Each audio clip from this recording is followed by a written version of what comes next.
When you see the Southern Cross for the first time, you understand now why you came this way. 'Cause the truth you might be running from is so small, but it's as big as the promise.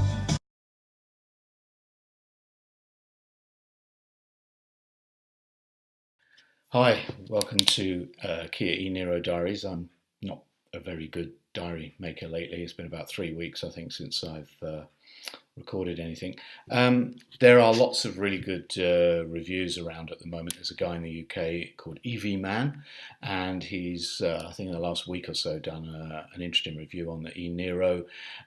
He drives it around in some beautiful looking place in the north of England, gets his mate to go in the back to show the spaciousness of it, and he makes some interesting comparisons, but there's this constant comparisons around cars that actually don't exist at the moment, like the Volkswagen ID, which I think they've been taking orders for already, and some other upcoming vehicles, and inevitably the Tesla Model 3.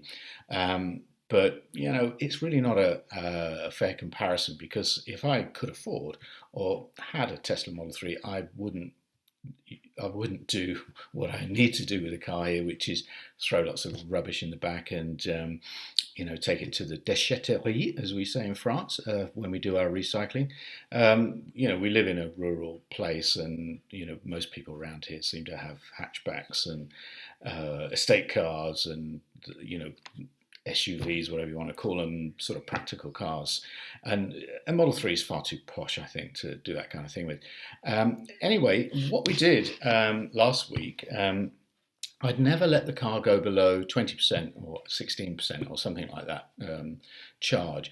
So last weekend, ran it down to 12%, and it still had 55 kilometers on. And we knew we weren't going to be using it very much for a day. We just got loads of work to do on the garden here.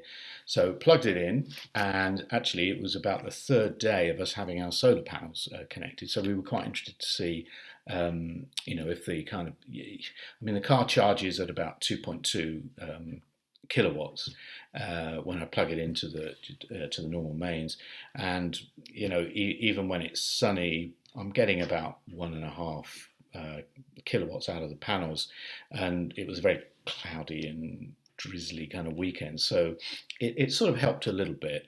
But anyway, it took 23 hours to get up to 80%, which is where I normally leave it.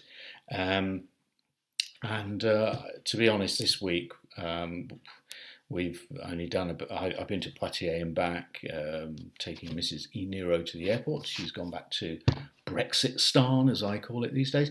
So I've still got 130 kilometres, and it's Friday, and we charged last Sunday. Started with about 350 on there.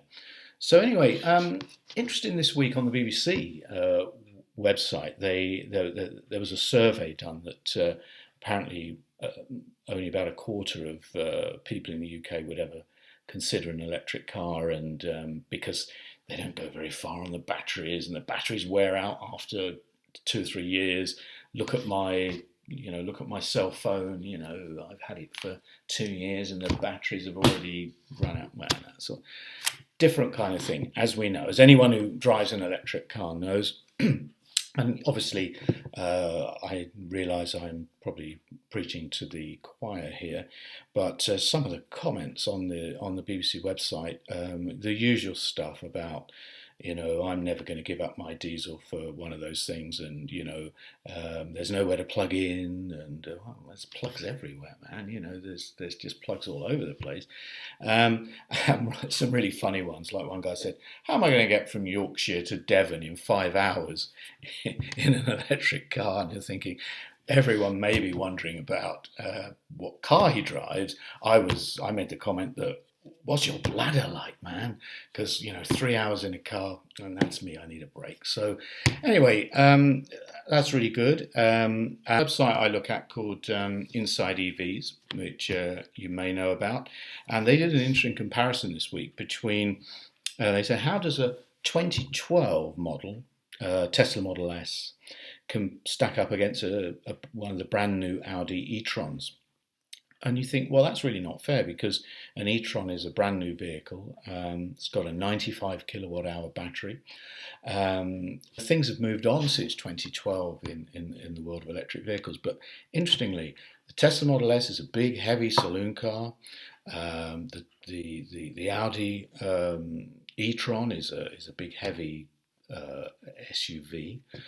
They're both really fast. They're both way out of my price range, but interestingly, the e-Tron has a range today on 95 kilowatt hours of 204 miles, and a 2012 Tesla Model S with a 60 kilowatt hour battery has a range of 208 miles.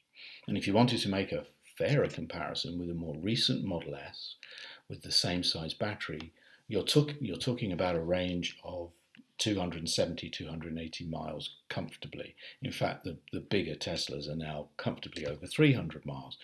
So there we have two high-performance vehicles, both brilliant cars. I mean, look, I've had BMWs and I've had VWs and Volvos in the past, and they make great cars. But for all this Vorsprung technique and the ultimate driving machine, it seems that the quality brands are some way behind Tesla in the world of battery management technology, electric motor technology. I don't know, but I think it's a serious problem for them. And well done Tesla for kicking all this off. And I do wonder if the car I've got outside there would be there at all if it hadn't been for Tesla. So I think it's a thought that we should have, those of us who do have electric cars, that obviously we want to see more of them, and we want more choice, and we want lower prices.